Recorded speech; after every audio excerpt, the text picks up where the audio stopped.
Everyone, কি অবস্থা সবার? আশা করছি সবাই ভালো আছেন। তো আজকে আমি একটা ক্যানভাস পেন্টিং করতে যাচ্ছি। আর আমার কাছে যতগুলো ক্যানভাস আছে সবগুলোর মধ্যে এটা হচ্ছে সবথেকে ছোট সাইজের ক্যানভাস, 6x6 ইঞ্চি সাইজের। তো এই ক্যানভাসটা আমার কাছে অনেক বেশি কিউট লাগছে, তো ভাবলাম যে আজকে এই ক্যানভাসটাতেই পেন্টিং করি।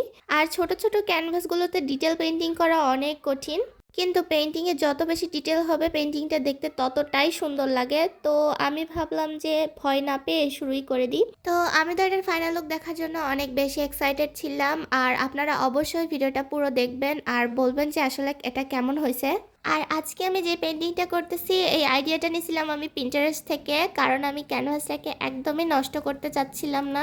তো যাই হোক, ক্যানভাস পেন্টিং করা কিন্তু কঠিন, কারণ কালার খুবই দ্রুত ড্রাই হয়ে যায়, যে কারণে আমাদের দ্রুত কাজ করতে হয়। তাই যারা নতুন আর্ট শিখে তাদের প্রথমেই ক্যানভাসে আর্ট না করে ওয়াটার কালার দিয়ে ওয়াটার কালার প্যাডে আর্ট করলে অনেক ভালো হয়। তো যাই হোক, আমি এখানে একটু পরপরই পানি স্প্রে করে নিচ্ছিলাম, কারণ কালার খুবই দ্রুত ড্রাই হয়ে যাচ্ছিল। তো আজকের পেন্টিংটাও কিন্তু খুবই ইজি একটা পেন্টিং। এটা পুরো কমপ্লিট হওয়ার পর অনেক দারুণ লাগতেছিল দেখতে। আপনারা চাইলে এটা ট্রাই করতে পারেন। আমি এখানে প্রথমেই পিছনের যে ডিটেলগুলো আছে সেগুলো করে নিচ্ছি এবং ধীরে ধীরে সামনের ডিটেলগুলো করতেছি। আর পেন্টিংয়ের ক্ষেত্রে কিন্তু পিছনের ডিটেলগুলোই আগে করতে হয় আর সামনের ডিটেল পরে করতে হয়, তাহলে পেন্টিং করা অনেক বেশি ইজি হয়। আর এইভাবে পেন্টিং করলে কিন্তু যে কেউ পেন্টিংটা খুবই ইজিলি করতে পারবেন। তো এখানে আমি ঘাস দিব, আর ঘাস দেওয়ার জন্য এখানে আমি প্রথমে গ্রিন কালারের সঙ্গে সামান্য একটু ব্ল্যাক কালার মিক্স করে রং করতেছি। তারপরে একটু লাইট গ্রিন কালার দিয়ে এর ওপর সাইডে ওপর দিকে একটু দিয়ে নিচ্ছি। আর এরপরে আমি ওটা কিছুক্ষণ ড্রাই হওয়ার জন্য রেখে দিব। আর এখানে আমি এখন মেঘের কাজ করতেছি। আর হ্যাঁ, অ্যাক্রিলিক কালার দিয়ে মেঘ দেওয়ার সময় কিন্তু 2-3টা লেয়ার করে দিতে হয়, মানে একবার দিয়ে তারপরে কিছুক্ষণ ড্রাই হতে রেখে দিয়ে তারপরে ওর ওপর দিয়ে আবার দিতে হয়, এভাবে করে দিতে হয়।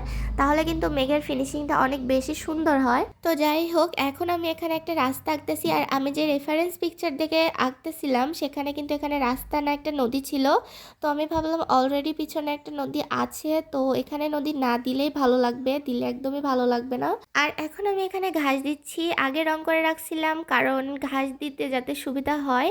এভাবে করে ঘাস দিলে কিন্তু ঘাসগুলো অনেক ভালো হয়, একটু রিয়েলিস্টিক টাইপ হয়।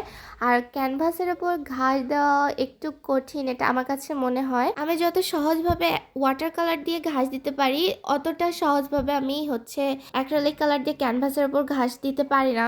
তো যাই হোক, ধীরে ধীরে শিখে যাব ইনশাল্লাহ। আর এটা কিন্তু অতটাও খারাপ হয়নি, মোটামুটি ভালোই হয়েছে। এখন আমি এখানে সামনে একটা গাছ আর ছোট ছোট কিছু ঝোপঝাড় দিয়ে নিচ্ছি। ভিডিওটা 3 মিনিটের হলেও এই পেন্টিংটা কমপ্লিট করতে আমার একদিন পুরো লাগছে। ওই যে কথায় আছে না, ছোট মরিচের ঝাল বেশি, ক্যানভাসটা ছোট কিন্তু পেন্টিং করতে আমার একদিন সময় পুরো লাগছে। তো যাই হোক, এখানে আমি গাছের সামনের দিকে একটু লাইট কালার দিয়ে নিছি যাতে করে একটু রিয়েলিস্টিক লাগে। আর মেঘেও একটু হোয়াইট কালার দিয়ে নিছি। আর এই কাজটা আমি ভুল করে অফ ক্যামেরাতেই করে ফেলছি।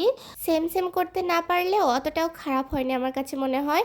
আপনাদের কাছে কেমন লাগছে কমেন্টে কিন্তু অবশ্যই জানাবেন। আর নেক্সট ভিডিওতে আমি এটার উপরে ভার্নিশ করে দেখাবো।